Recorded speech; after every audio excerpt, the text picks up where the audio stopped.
Yeah, I confess, Father, I confess, 'cause I've been living wrong. I know.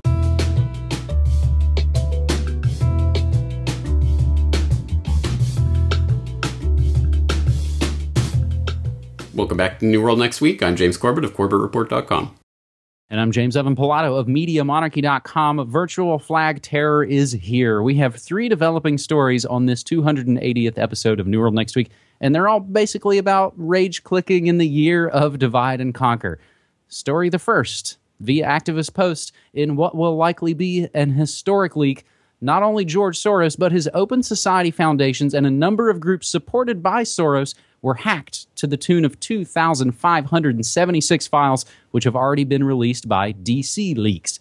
The files come from institutes and Soros-operated funded organizations all across the world: USA, Europe, Asia, Latin America, Africa, the President's Office, and the World Bank. The documents span from 2008 to 2016. George Soros is, of course, most well known for playing a major role in the funding and facilitating of the bulldozer revolution in Serbia that overthrew Milosevic in 2000. George's Rose Revolution of 2003, the 2006 push to move Turkey towards a more Islamist governing structure, and even the Occupy movement in the United States, among a great many others, none of which brought anything other than greater misery, impoverishment, and police state mechanisms to bear on the general public. The Occupy movement, maybe being the only exception, still brought nothing to its participants except the opportunity to burn off excess anger and energy, along with a few cracked protester skulls. It was otherwise an incredible waste of time. Soros has also been instrumental in funding and radicalizing the Black Lives Matter movement that has produced riots, racial attacks, and general racial tension across the country. We can include some of the other articles from this leaked Soros memo. Refugee crisis is the new normal and gives new opportunities for global influence. James, as I noted, these are kind of developing stories.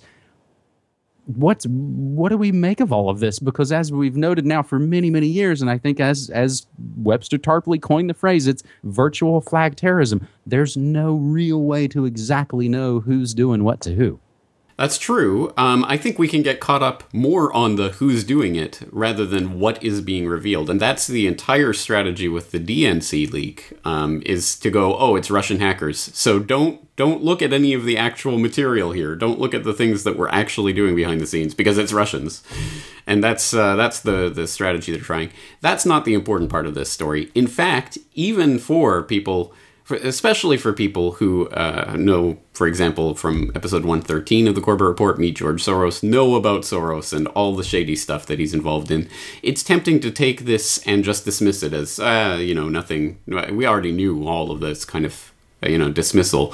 I think it's more important than that. The point here is that it is 100% open and established that people like Soros and groups like the Open Society Foundation are pulling strings and are pushing levers and trying to get you to react with rage, trying to pit you against your neighbor, trying to make you hate, that person down the street, rather than looking at people like the Soroses of the world. The question is, how are you going to respond to that? Are you going to play into that? Are you going to get into the rage cycle of the damn refugees and, Black Lives Matter protesters and those are the enemies? No, the enemies are the ones who are making this happen at the top. That is what we have to keep in mind. And the only way to win their rigged game is not to play it. Do not give in to the dissension and the strife, because they want you rioting on the streets. They want the rage. They grow in power with the rage. So don't give into it. Do not give them that. Instead, focus your energy against the Soroses and his ilk. Those are the real enemies. And I think a lot of this rage, and again, it doesn't kind of turn on overnight. It's a slow kind of building thing. A lot of it has been built by, I think, the cognitive dissonance, that hurt in your stomach from trying to make sense of looking around at a world that does not really make sense anymore. The stories don't make sense, even from a logical, like beginning, middle, and end kind of story structure kind of way. And I think that's led to a lot of what we're seeing. So there's a comment, and again, everything we say and play will be included in the show notes down below. So please follow that and do more research and comment and share. And that's how, again, we kind of learn our way forward, like our buddy Richard Grove says. But I think where a lot of this comes from is none of it makes sense, and everything does seem so crazy. There's a comment on the Activist Post story about hack proofs, dissident groups, and movements funded by Forrest that kind of notes we're in the twilight zone. We're in a strange spot where Soros funds the legalization of marijuana, which is ultimately a massive peaceful movement, and then he funds violent movements as well. It's all these things that don't seem to make sense, which gets at the fundamental part, I think, James, of they fund both sides. That's a pithy, small way to put it, but that's really what's going on. They fund both sides to kind of foment their order out of that chaos. So things are really kind of crazy here in the States right now. Cities quite literally on fire, and America's next top president can't stand up for falling down. So we'll include the link to your older episode as well, James, Meet George Soros, as we move to our second story this week on the hacks that never end. And we take a story from Business Insider. Shadow brokers claim NSA hack and share some high-tech hacking tools. Cybersecurity experts are searching for answers after an unidentified group claimed on Monday to have hacked into Equation Group, an elite cyber attack group associated with the NSA. The shadow brokers claimed in a post on Tumblr to have hacked Equation Group and say they're holding an auction to sell off the cyber weapons they were able to steal. Shadow brokers have provided samples of files free to access to prove their legitimacy. Now, Business Insider actually goes on to say, we didn't actually post any of this because it might put them in a damaging situation. So this is another ongoing, developing story where I don't really know who to trust in a lot of these situations. James, do you? There is no one to trust with a story like this because there are so many potential layers to this. I'll throw in a link to my appearance on Declare Your Independence with Ernest Hancock yesterday, where I was talking about this story and the various layers involved. But I think it's important to note that it's not that these hackers, whoever they may be, hacked into the NSA per se.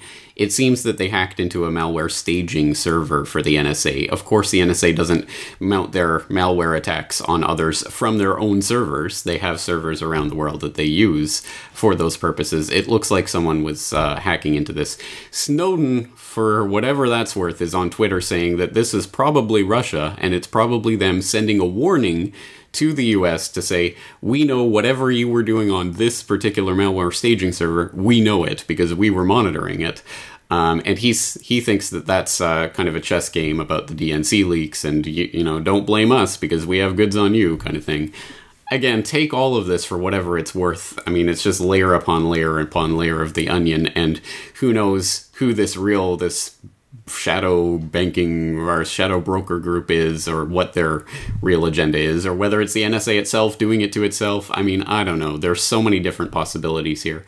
But one of the good takes that I saw on this was from Dan Dix. Press for Truth had a good video about this. I'll throw that in the links as well. So don't trust anything that's coming out about this. As you say, this is virtual flag terrorism. So we don't have access to the server logs. We can't even begin to take a look at what's really going on under the hood here. So all we're getting is just the pieces that are being reported to us from on high. Take them for what they're worth. You mentioned Hancock, and I actually, as you were talking, I think of Hitchcock as we're looking at a lot of these things. So you're sort of saying the who and how they did it and all those things are possibly the red herring of all of it, and that ultimately the story is really about what is contained in the files, and the legitimacy of those has never really been put into question. We don't question any of the things that now we know Soros funds all these organizations. Now we know all the stuff about Hillary, all the other groups. I believe the word you're looking for is MacGuffin. MacGuffin. I already just typed it out. It's a MacGuffin. So like the Spike Lee film Inside Man from several years ago, the MacGuffin in a way in that movie is it's all about this bank robbery, and it's a big, cool bank robbery movie. But when it ultimately turns out the whole movie is about, I think, Nazi credentials hidden away in banks, and that's that the information is the real thing, and that the jewels in the bank robbery are just the show to kind of keep everybody, including the police, including the people, and everybody distracted. Now, James, you knew that word MacGuffin. Have you done shows or talks about that? I haven't, but I am a Hitchcock fan. All right. Well, let's note that for maybe a film literature and New World Order episode. As we move to our third and final story on this New World Next Week for August 18th, 2016, Russian hacker Guccifer. Is it Guccifer or do people say Guccifer? I'm sorry. I say Guccifer, but I don't know. It doesn't matter. It's got two C's. The Italian in me says it's Guccifer. So I don't know. People will comment about how to correctly pronounce it. I do tend to mangle names sometimes. Russian hacker Guccifer 2.0 publishes complete personal information of 200 congressional Democrats, and he gets his Twitter account suspended for a little bit.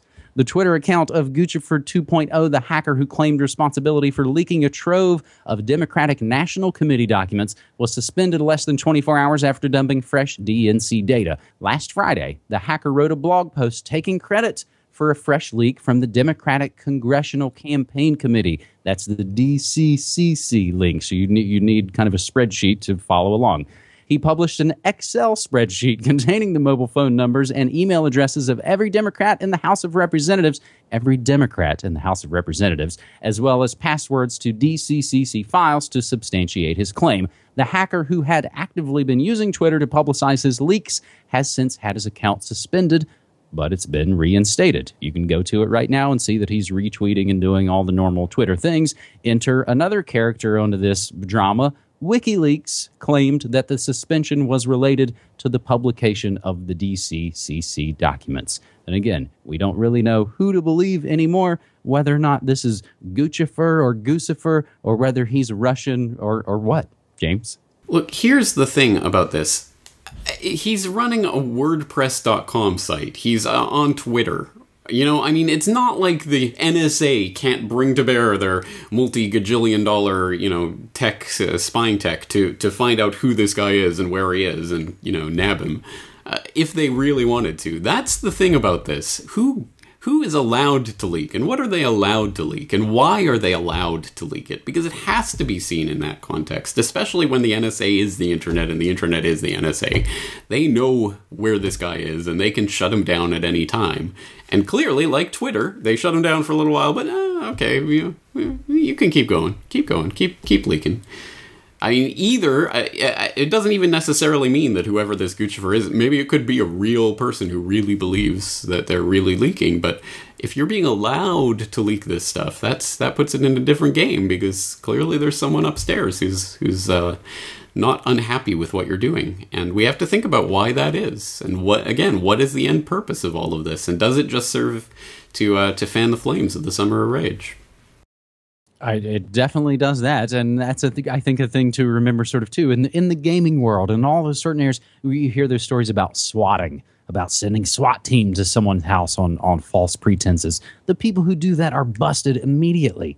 Anytime people try and do any sort of tech crime, you see nothing but those stories in all your local news. But somehow, some way, the most wanted people in the world, terrorists and hackers, are able to just willy-nilly do what they want on tools that we know, again, they created and they put back doors in. So that's the thing to think about. Again, before we go freak out and yell and scream about who's on what side, I kind of think a good one to always go back to is the capitalist conspiracy, the old G. Edward Griffin film strip that kind of gets into the strategy of tension. And it is Wall Street essentially funding both sides, whether those are the Bolsheviks or the Allies or Black Lives Matter or alt-right whatevers.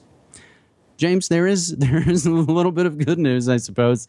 The latest episode of Good News Next Week, I had taken a couple of weeks off because we had been out of town, and honestly, not a hell of a lot of good news to go over. So this latest episode of Good News Next Week is kind of a double-sized and has probably twice the amount of stories we would typically cover. It's called Little Free Pantries on Your Sidewalk Give Shelf-Stable Help. It's sort of about the growing movement of little free libraries or community fridges in places.